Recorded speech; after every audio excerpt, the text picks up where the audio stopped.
রাসূল সাল্লাল্লাহু আলাইহি ওয়াসাল্লাম বলেছেন, আমি এবং কিয়ামতের মাঝে এতটুকু ব্যবধান আছে। এই বলে তিনি তার হাত দুটো উঁচু করলেন। দুই আঙ্গুলের মাঝে যতটুকু ব্যবধান আছে, রাসূল সাল্লাল্লাহু আলাইহি ওয়াসাল্লাম বলছেন, আমার এবং কিয়ামতের মাঝে এতটুকু ব্যবধান আছে। তিনি বলেছেন, আমার জন্ম হচ্ছে কিয়ামতের একটা সাইন। আমি যে নবী হয়েছি এটাই কিয়ামতের একটা নিদর্শন। অর্থাৎ যেদিন থেকে তিনি নবী হয়েছেন ওই দিন থেকে কিয়ামত শুরু হয়ে গেছে, শুধু মহাপ্রলয় বা বিস্ফোরণটা বাকি আছে। পুরো ইউনিভার্স, এই মহাবিশ্বটা তার ধ্বংসের দিকে ক্রমশ এগিয়ে যাচ্ছে। যতক্ষণ ধরে আমরা কথা বলছি এতটুকু সময়ের মধ্যেও পৃথিবী এবং এই গ্রহ উপগ্রহগুলো তার ধ্বংসের দিকে এগিয়ে গেছে। তিনি বলেছেন সাল্লাল্লাহু আলাইহি ওয়াসাল্লাম যে আমার ইন্তেকাল হচ্ছে কিয়ামতের একটা বড় আলামত। রাসূল সাল্লাল্লাহু আলাইহি ওয়াসাল্লামের ইন্তেকাল আজ থেকে 1400 বছর আগেই হয়ে গেছে। তিনি বলেছেন, যখন তোমরা দেখবে সমাজের সবচেয়ে দরিদ্র রাখাল ক্যাটাগরির মানুষ, যাদের পায়ে কখনো জুতা ছিল না, গায়ে কখনো জামা ছিল না, তারা বড় বড় অট্টালিকা নির্মাণের প্রতিযোগিতা করবে, তখন তোমরা ধরে নিও এটা শেষ জামানা। আপনারা সবাই ইন্টেলেকচুয়াল অডিয়েন্স, আমি জানি আপনারা বুঝতে পারছেন। আপনি যদি গ্রামের দিকে তাকান বা শহরের দিকে তাকান, দেশের দিকে তাকান বা বিশ্বের দিকে তাকান, খেয়াল করে দেখবেন যাদের একসময় কিছুই ছিল না আজকে তারা বড় বড় অট্টালিকা নির্মাণের প্রতিযোগিতা করছে। কিয়ামত কাছে চলে এসেছে। তিনি বলেছেন, যখন দেখবে দাসী তার মনিবকে জন্ম দিচ্ছে তখন তোমরা কিয়ামতের অপেক্ষা করো। এর অর্থ কি? এর অর্থ হচ্ছে পিতা মাতার সাথে দাসীদের মতো আচরণ করা হয়। আজকে আমরা পেপার পত্রিকা খুলে দেখতে পাই পিতাকে হত্যা করা হচ্ছে, মাকে জবাই করা হচ্ছে, সম্পত্তির কারণে ভাইকে হত্যা করা হচ্ছে। এগুলো নিত্য নৈমিত্তিক ঘটনা হয়ে গেছে আমাদের। তাই যার দুচোখ খোলা আছে সে বুঝতে পারবে আমরা এখন শেষ জামানায় বাস করছি। এর আরেকটা অর্থ হয়, সেটা কি জানেন? সেটা হচ্ছে একটা সময় আসবে যখন মেয়েরা বাচ্চা কাচ্চা নিতে চাইবে না। তখন কি হবে? তখন কিছু দাসী শ্রেণীর মহিলাদেরকে হায়ার করতে হবে, তাদের গর্ভে সন্তান ভাড়া করে নিতে হবে। সে সন্তান জন্ম দিয়ে খালাস এবং তার অনারিয়াম তাকে দিয়ে দেওয়া হবে। এই যে সন্তানটা জন্ম নিল এটা হচ্ছে মনিবের সন্তান। আজকে যে বড় বড় কান্ট্রিগুলো আছে এগুলোতে নিম্নবিত্ত দেশের মহিলারা ওখানে গিয়ে এই কাজ করছে, এবং সেখানে আমার বোন আছে, আমার মা আছে, আমার স্ত্রীও আছে। আমাদের দুই চোখ খোলা নাই? সিঙ্গাপুরের মতো কান্ট্রিতে আজকে মেয়েদেরকে ভাড়া করা হচ্ছে সন্তান দেওয়ার জন্য।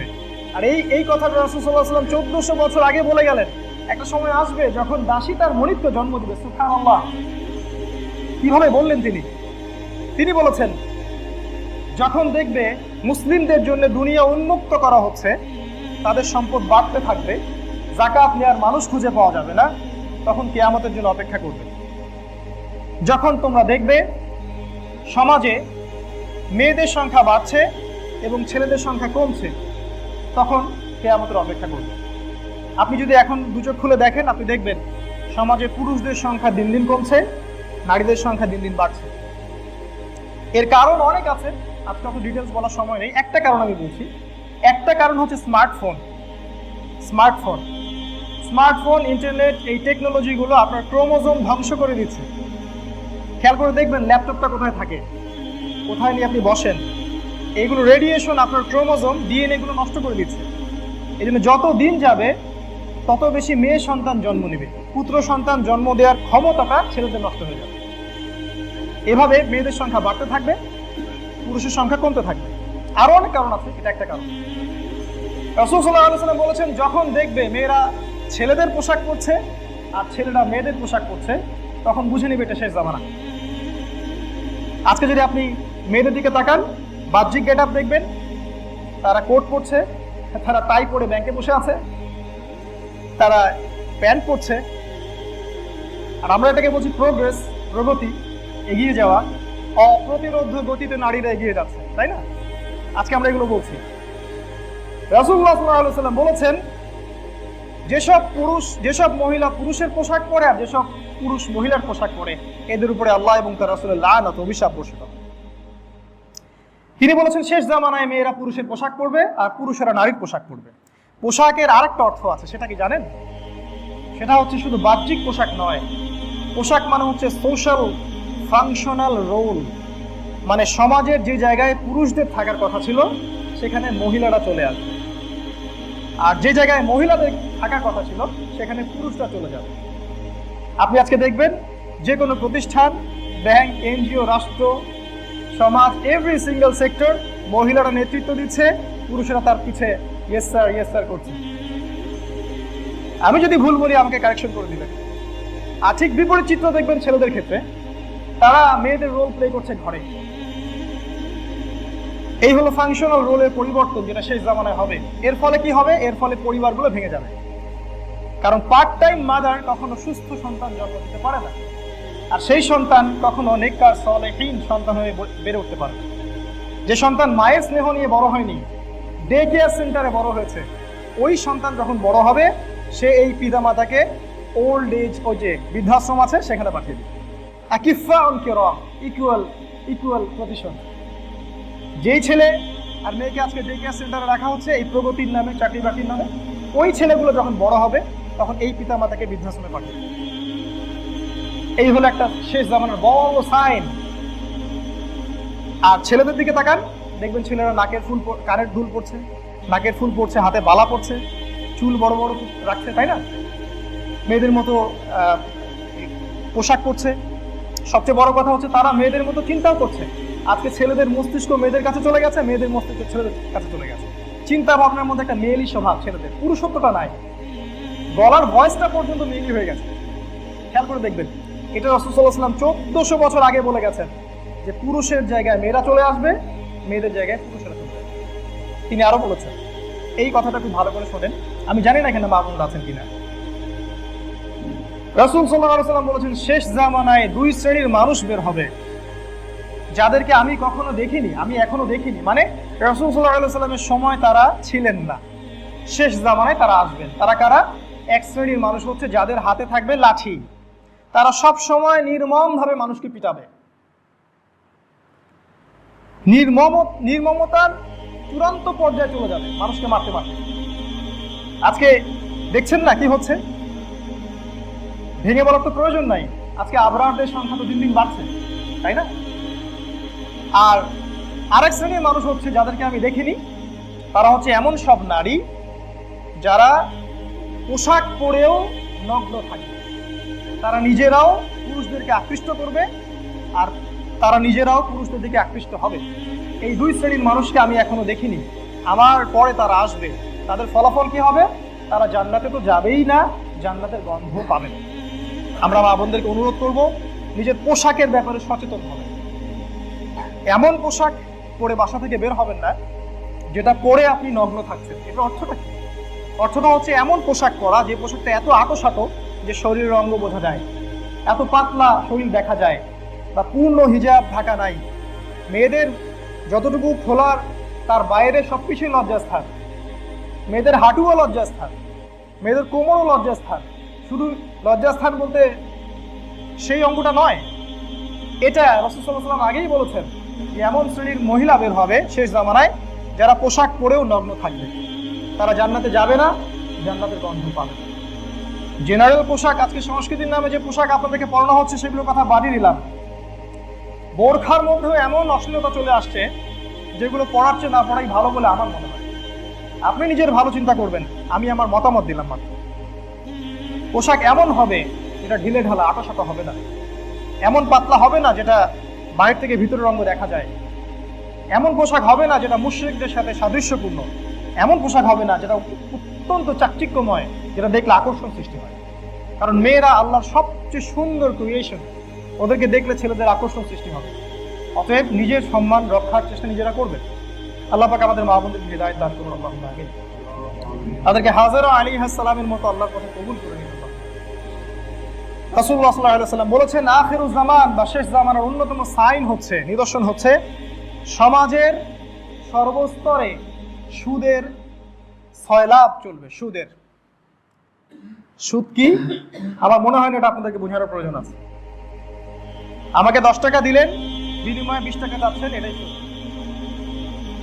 আপনি বললেন এই বাড়িটা আমি আপনার হয়ে কিনে দিব, আপনাকে টাকা দিতে হবে না, টাকা আমি দিয়ে দিচ্ছি, কিন্তু আপনি 20 বছর টাকা পরিশোধ করার সময় পাবেন, কিন্তু আপনাকে 20 লাখের জায়গায় 30 লাখ টাকা দিতে হবে। এটাই সুদ। রাসূল সাল্লাল্লাহু আলাইহি ওয়াসাল্লাম বলেছেন শেষ জামানে একটা ব্যক্তি খুঁজে পাওয়া যাবে না যে প্রত্যক্ষ বা পরোক্ষভাবে সুদের থেকে মুক্ত নয়। আমি নিজে, আপনি ভাবছেন আমি মুক্ত? আমি যদি ইকোনমিক্সের উপর একটা লেকচার দেই 1 ঘন্টা, আপনি বুঝবেন যে আমরা সবাই সুদের মধ্যে আছি, এভরি সিঙ্গেল পারসন। তিনি বলেছেন যে ব্যক্তি সুদ খায় সে যেন তার মায়ের সাথে জেনা করে। তিনি বলেছেন সুদের 73টা পাপ আছে, তার মধ্যে সবচেয়ে নিচের পাপটা হচ্ছে মায়ের সাথে জেনা করা। এই কথাটা কি আপনার ভিতরে নাড়া দিল? একটা মানুষ নিজের মায়ের সাথে কি জেনা করতে পারে? রাসূল সাল্লাল্লাহু আলাইহি ওয়াসাল্লাম একজন নবী হয়ে এইভাবে ল্যাঙ্গুয়েজ ইউজ করলেন।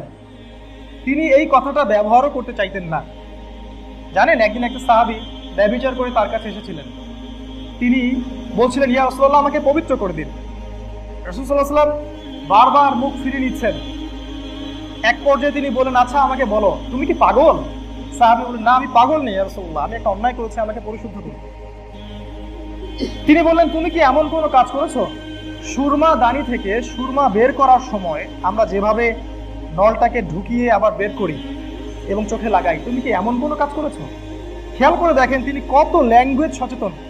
তিনি জিনা শব্দটা বলতেও চাচ্ছেন, তাই না? সেই রাসূল সাল্লাল্লাহু আলাইহি ওয়াসাল্লাম সুদের ব্যাপারে বলছেন এটা যেন মায়ের সাথে জেনা করে। ব্যাপারটাকে আপনি কিভাবে নিচ্ছেন? তিনি বলেছেন এটা সবচেয়ে নিম্ন স্তরের পাপ। আর সবচেয়ে উঁচু স্তরের পাপ কি?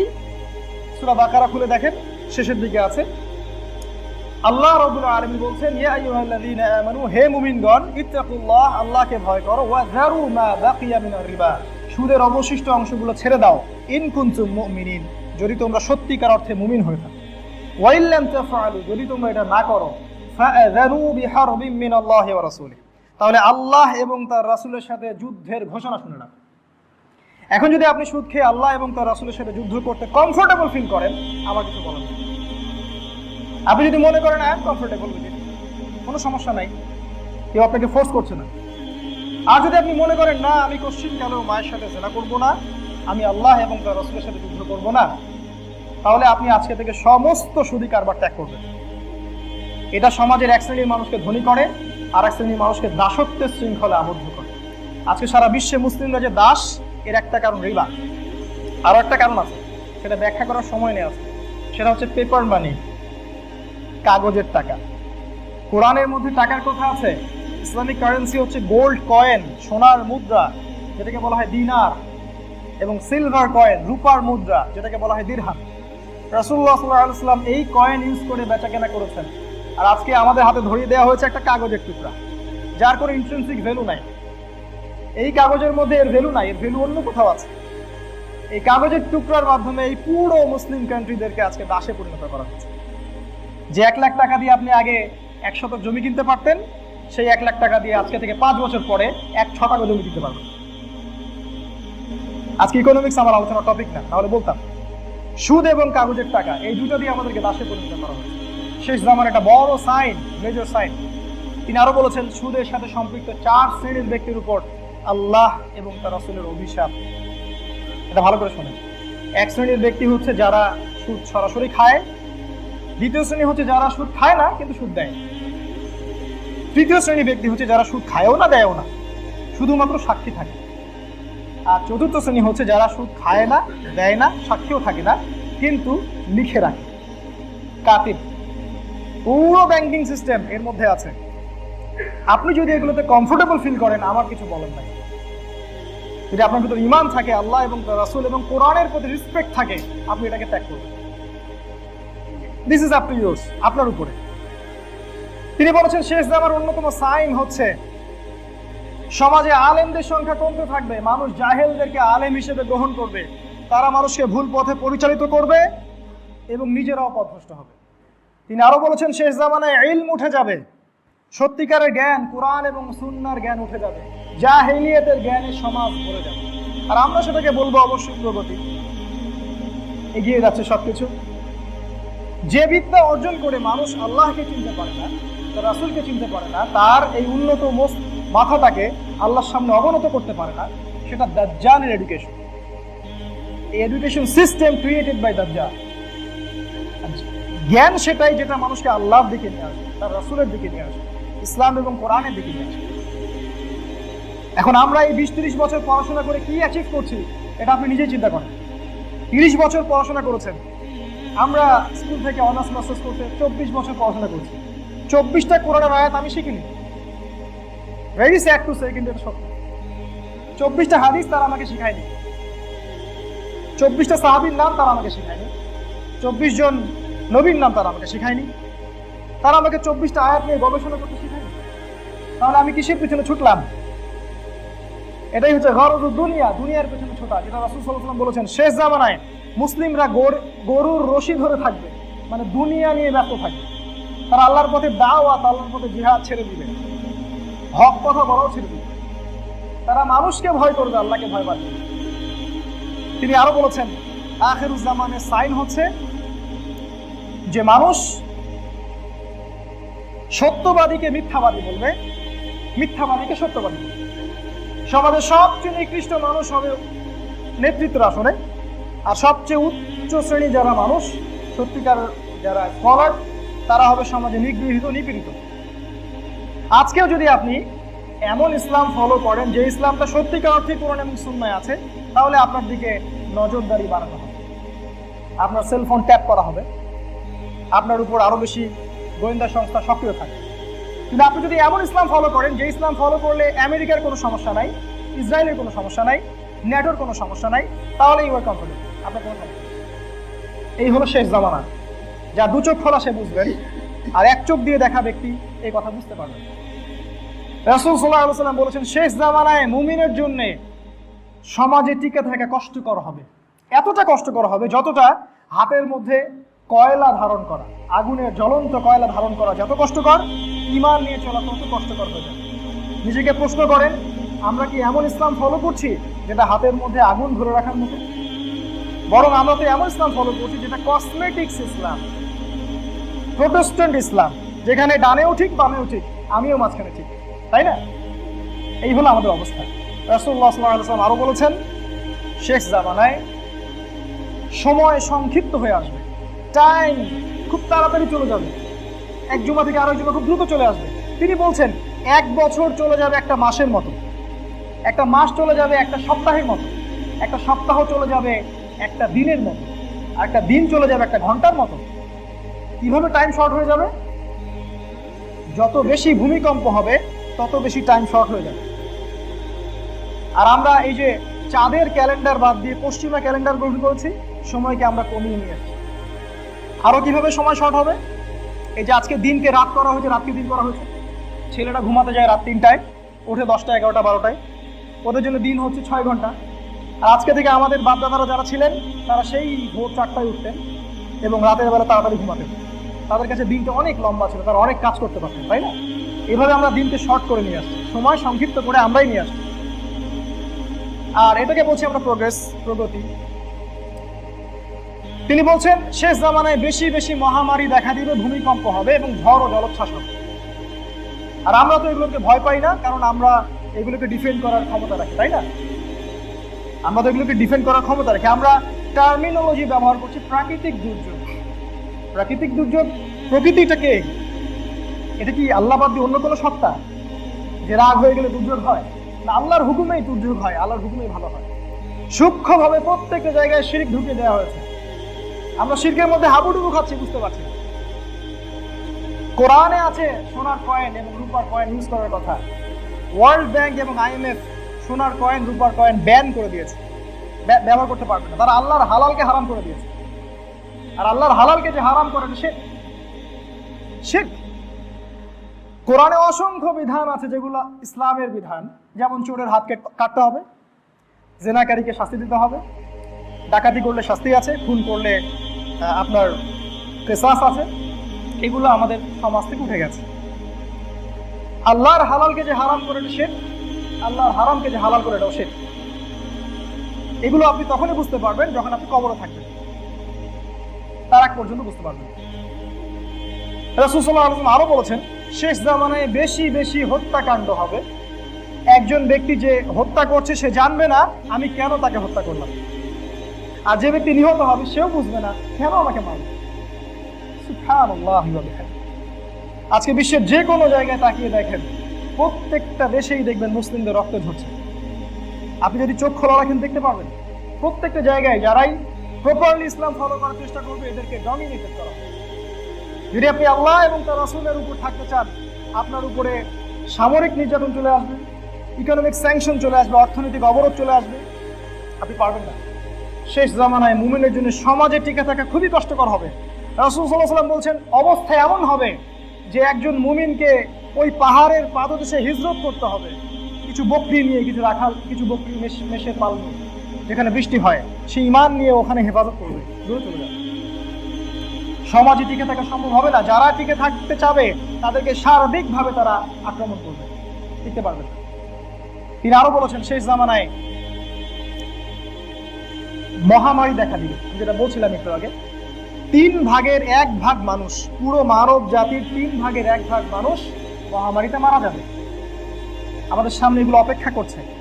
তিনি বলেছেন, শেষ জামানায় ইয়াজুজ আর মাজুজের প্রাদুর্ভাব ঘটবে। এরা এমন কোন ল্যান্ড বাকি থাকবে না যেখানে ফিতনা ফাসাদ সৃষ্টি করবে না। তিনি আরো বলেছেন, শেষ জামানায় বড় বড় ভূমিকম্প হবে 3টা। একটা হচ্ছে পৃথিবীর পূর্ব দিকে, মানে আমাদের দিকে, Bangladesh, Pakistan, Afghanistan, Malaysia, Indonesia, India, Sri Lanka, এই জায়গায় একটা বড় ভূমিকম্প হবে।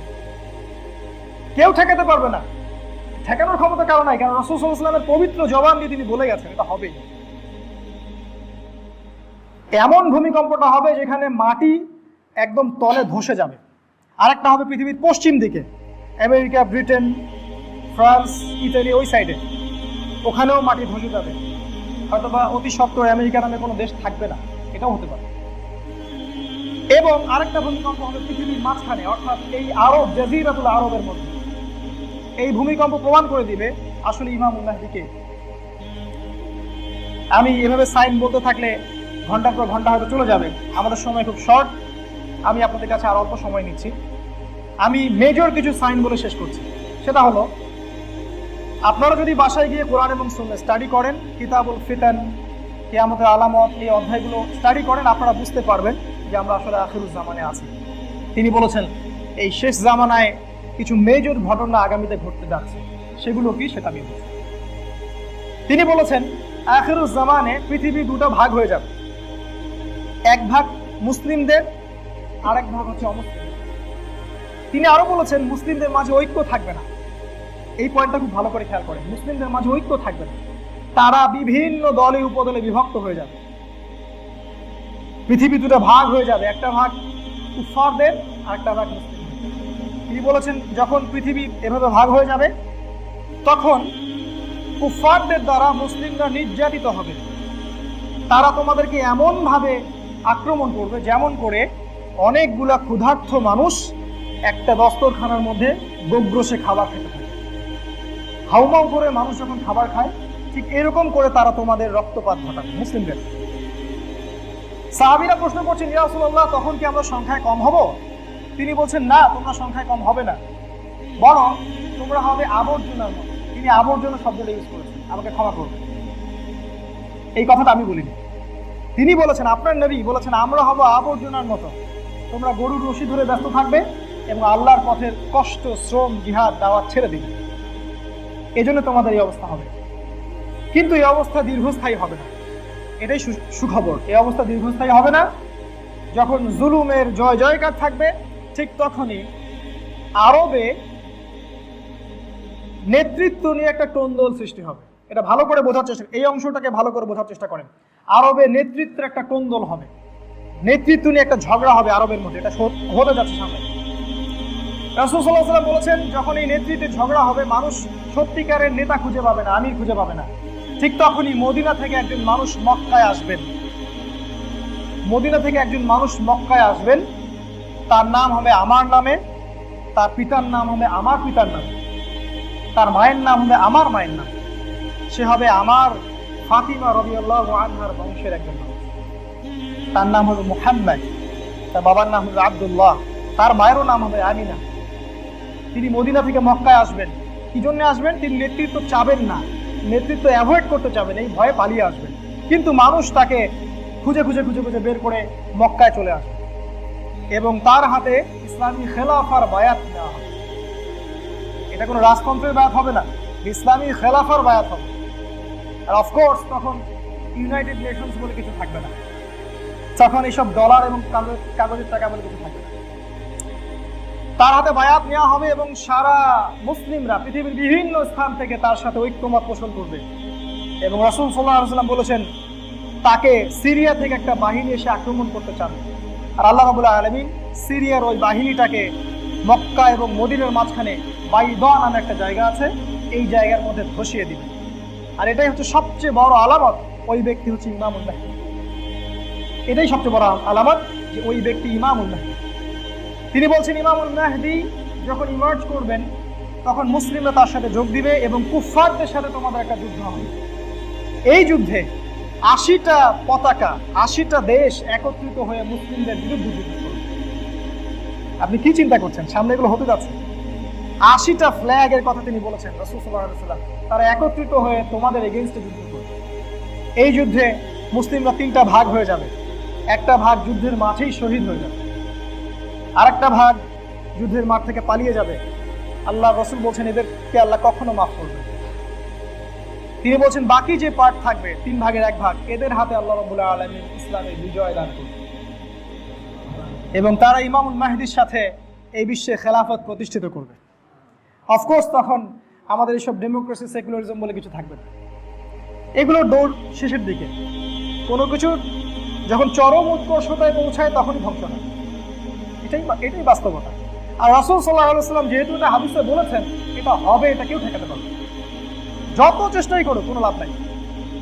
আমাদের আজকে যা অবস্থা বিশ্বে, এটা আমাদের কল্যাণের জন্যই হচ্ছে। সামনে একটা সোনালী সকাল অপেক্ষা করছে, এই কারণেই আমরা এখন রাত পার করছি। ইমামুল মাহদী বেঁচে থাকবেন ৭ থেকে ৯ বছর এবং আরো অনেক যুদ্ধ হবে কুফফারদের সাথে, যেগুলোতে তারা বিজয় লাভ করবেন।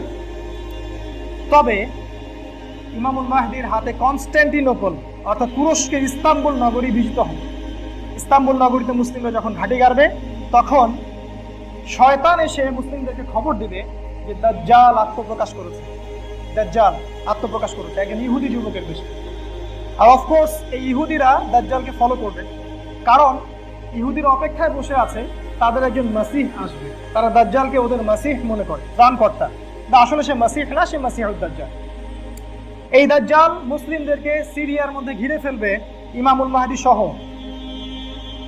এরপর যেটা হবে সেটা হচ্ছে ওই যে ফেরাউন বনি ইসরাইলকে নদীর মধ্যে ঘিরে ফেলছিল না, সামনে নদী পিছনে ফেরাউন, আর মুসা আলাইহিস সালামের কওম মনে করছে এখন আমাদের সময় শেষ, আমাদেরকে হত্যা করা হবে।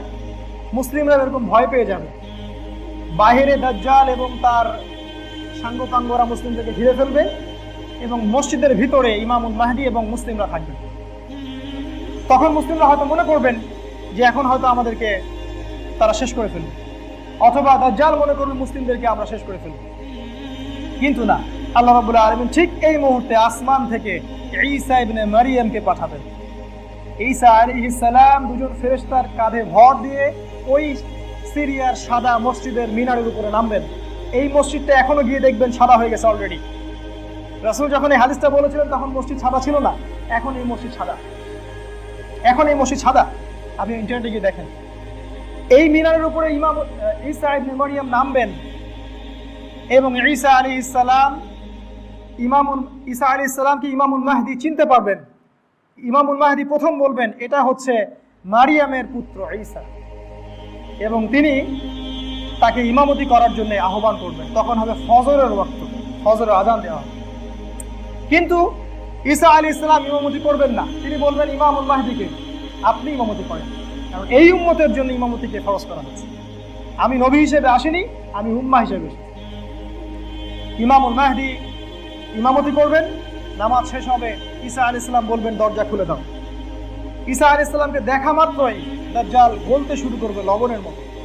ঈসা আলাইহিস সালামের হাতে দাজ্জাল নিহত হবে, হত্যা করা হবে, কারণ একজন সত্যিকারের মাসিহ মিথ্যা মাসিহকে হত্যা করবে। এরপরে ইসলামের বিজয় হবে। 40 বছর ঈসা আলাইহিস সালাম পৃথিবীতে বিচরণ করবেন, বেঁচে থাকবেন। তিনি বিয়েও করবেন, তার সন্তানও হবে। তাকে দাফন করা হবে মুহাম্মদ সাল্লাল্লাহু আলাইহি সাল্লামের কবরের পাশে। এই 40 বছরের পৃথিবীর এমন একটা জায়গা বাকি থাকবে না যেখানে ইসলামের পতাকা বুলন্দ হবে না। ইনশাআল্লাহ আযজা ওয়া জাল। এমন একটা গ্রাম, একটা শহর বাকি থাকবে না যেখানে ইসলামের হুকুমত কায়েম হবে। পৃথিবীর কোনো শক্তি এটাকে ঠেকাতে পারবে না। রাসূল সাল্লাল্লাহু আলাইহি ওয়াসাল্লাম বলেছেন, যখন এই ঘটনাগুলো ঘটবে তখন খোরাসান, এই আফগানিস্তান কন্টিনেন্ট থেকে একটা সেনাবাহিনী গিয়ে তাদের সাথে যোগ দিবে। তোমরা যদি ওদেরকে পাও, বরফের উপরে হামাগুড়ি দিয়ে হলেও তাদের সাথে যোগ দিবে। এটা রাসূলের কথা, আমরা বলছি না তারা কারা। সময়, টাইম উইলসে, সময় বলে দিবে। এরপরে 40 বছর পৃথিবীতে খেলাফত কায়েম থাকবে। তারপরে মানুষ আবারও খারাপ হওয়া শুরু করবে। মানুষ এতটা খারাপ হবে, রাস্তার মধ্যে জেনা করবে, একবারে রাস্তার মধ্যে। আল্লাহ রাসূল সাল্লাল্লাহু আলাইহি ওয়াসাল্লাম বলছেন, এই মানুষগুলোর সামনেই কিয়ামত সংঘটিত হবে। এখন এই ঘটনাগুলো আমি কেন বললাম? এই কারণে বললাম, আমরা যদি উপলব্ধি করতে পারি আমরা শেষ জামানায় বাস করছি, আমাদের সামনে এই সময়গুলো অপেক্ষা করছে। এখন আপনি যদি 2 চোখ দিয়ে দেখেন আপনি বুঝতে পারবেন, যদি আপনি 1 চোখা হন আপনি বুঝতে পারবেন। আল্লাহ রাব্বুল আলামিন আমাদের সবাইকে এই বিষয়গুলো বোঝার তৌফিক দান করুন, প্রস্তুতি গ্রহণের তৌফিক দান করুন। আল্লাহ পাক আমাদের সবাইকে সচেতন হওয়ার তৌফিক দান করুন। এই সময়টুকুতে আমরা কি করব? হালুয়া, সেমাই, রুটি খাবো, বিরিয়ানি খাবো, বাসায় ঘুমিয়ে যাবো, তাই না? এই সময়গুলোতে আমরা আসলে কি করতে পারি? আমি জাস্ট একটা পয়েন্ট বলছি। নাম্বার 1, আপনি ইলম অর্জন করেন আগে। নাম্বার 1, আপনি জ্ঞান অর্জন করেন, কোরআন এবং সুন্নাহর গভীর জ্ঞান অর্জন করেন। নাম্বার 2, জ্ঞান অনুযায়ী আপনি আমল করেন, নিজের ব্যক্তি জীবনকে সাজিয়ে নিন, ঋণ টিন দেনা পাওনা পরিশোধ করে ফেলুন, সব অমীমাংসিত বিষয়কে দূর করে ফেলুন, প্রস্তুতি গ্রহণ করেন। নাম্বার 3, আপনি আপনার পরিবারটাকে সচেতন করার চেষ্টা করেন, আপনি আপনার পরিবারটাকে আদর্শ জান্নাতি পরিবার রূপে গড়ে তোলার চেষ্টা করেন। নাম্বার 4, দাওয়াতি কাজ করেন, মানুষকে সচেতন করার চেষ্টা করেন। এই উম্মাহ আজকে বিভক্ত, তাদেরকে ঐক্যবদ্ধ করার চেষ্টা করেন। এখন আমাদের বক্সিং গ্লাভস পরে যুদ্ধ করার সময় নয়। এখন আমাদের ছোট ছোট মাসলা মাসাইলগুলো নিয়ে একে অপরকে কারো ছড়াছড়ি করে মসজিদ ভাগ করার সময় নয়। কে জানি এই জিনিসটা আমাদের মাথায় দিয়ে দিয়েছে। অফকোর্স এটা ইবলিস এবং দাজ্জাল দিয়েছে। আজকে আমরা ছোট ছোট বিষয়গুলো নিয়ে ভাগ হয়ে যাচ্ছি। 73টা কেন, 73,000 দল হয়ে গেছে। সবার মাঝে একটা ঐক্যের প্রয়োজন। আমরা সবার ভালোটুকু নেই, খারাপটুকুকে ত্যাগ করি। এটা আপনি করতে পারেন। নাম্বার 4। নাম্বার 5, অর্থনৈতিক ব্যাপারে আপনি হালালের ব্যাপারে সচেতন হন, হারাম ত্যাগ করেন। যদি কিছুই করতে না পারেন, কৃষিভিত্তিক অর্থনীতিতে ফিরে আসেন। এটাই একমাত্র রাস্তা খোলা আছে হালাল খাওয়ার, আর কোনো রাস্তা আমার দৃষ্টিতে খোলা নেই। আর নাম্বার 6 হচ্ছে, এই পুরো প্রসেসের জন্য আপনি শারীরিক, মানসিক, আত্মিক একটা প্রস্তুতি গ্রহণ করেন। সামনে এই সময়টা আসতে যাচ্ছে, আমরা এই কাজগুলো করলে ইনশাআল্লাহ আল্লাহ রাব্বুল আলামিন আমাদেরকে ইল্লিনের অন্তর্ভুক্ত করবেন, তাদের অন্তর্ভুক্ত করবেন যারা ঘরে বসে হালুয়া রুটি খায়নি, এই উম্মার জন্য কিছু করেছে, কিছু চেষ্টা করেছে। এর ফলাফল এটাই হবে, আমরা কিয়ামতের দিনে আল্লাহর সামনে দাঁড়িয়ে বলতে পারবো, আল্লাহ আমরা আমাদের সাধ্য অনুযায়ী চেষ্টা করেছি। আল্লাহ রাব্বুল আলামিন আমরা সবাইকে কবুল করুন, মঞ্জুর করুন। একটা আলোচনায় সব কিছু বলা সম্ভব নয়। আমি আজকে আপনাদেরকে এতটুকু বললাম। আখিরুজ জামানে সাইনগুলো কি? আমরা ঘুমিয়ে আছি, আমাদের জাগতে হবে, এবং আগামীতে কি হতে যাচ্ছে আমাদের প্রস্তুতি কি হবে। আল্লাহ পাক আমাদের সবাইকে কবুল ও মঞ্জুর করে নিন, দিনের জ্ঞানে বলিয়ান করুন, আলোকিত করুন, সবার মাঝে ঐক্য দান করুন, আমাদের গুনাহগুলো আল্লাহ মাফ করুন, সচেতন হওয়ার তৌফিক আল্লাহ পাক আমাদেরকে দান করুন। আকুলু কওলি হাযা আস্তাগফিরুল্লাহ লি ওয়া লাকুম ওয়া লিসাইরিল মুসলিমিন। বারাকাল্লাহু লানা ওয়া লাকুম বিল আয়াতিল হাকীম। ইন্নাহু তাআলা জাওয়াদুন কারীমুন রাউফুর রহিম।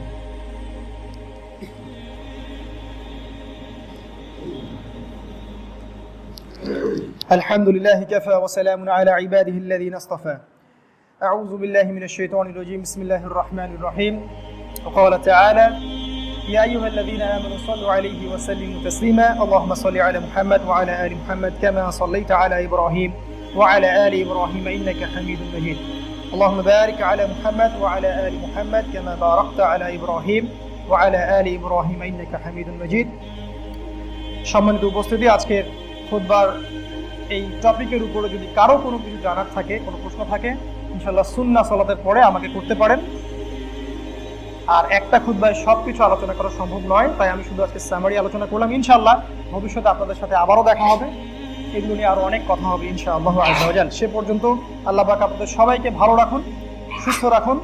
আমরা এই সময় দোয়া করছি, আপনারা দোয়া শরীক হন। আল্লাহুম্মা আইযাল ইসলাম ওয়াল মুসলিমিন আমিন, ওয়া আযিল্লাশ শিরকা ওয়াল মুশরিকিন আমিন, ودمر أعداء الدين وانصر عبادك المؤمنين. اللهم وفقنا لما تحب وترضى واجعل آخرتنا خيرا من الأولى. اللهم انصر من نصر دين محمد صلى الله عليه وسلم واجعلنا منهم، واخذل من خذل دين محمد صلى الله عليه وسلم ولا تجعل منهم. اللهم آتنا في الدنيا حسنة وفي الآخرة حسنة وقنا عذاب النار. ربنا آتنا في الدنيا حسنة وفي الآخرة حسنة وقنا عذاب النار.